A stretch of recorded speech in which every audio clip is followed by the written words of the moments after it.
বেশ ছোট থেকেই আমরা একটা হাদিস অনেকবারই শুনে এসেছি।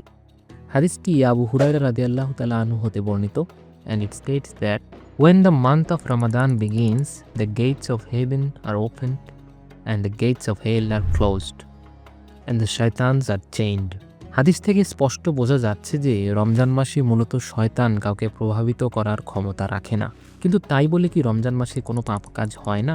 বরঞ্চ এই পবিত্র রমজান মাসেও আমরা অনবরতই মিথ্যা বলি, গীবত করি এবং গোপনে গুনাহ করি।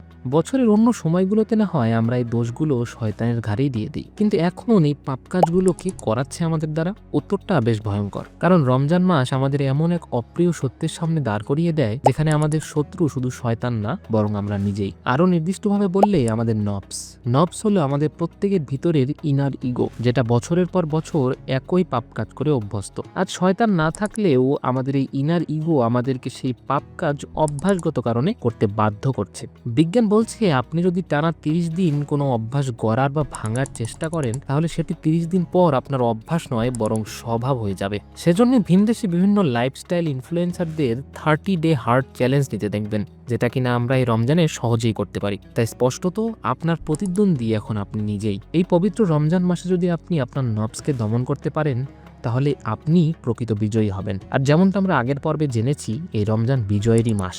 আপনি চেষ্টা করলে আল্লাহ আপনাকে সফলতা দিবেন ইনশাআল্লাহ। ওমা তাওফিকি ইল্লা বিল্লাহ।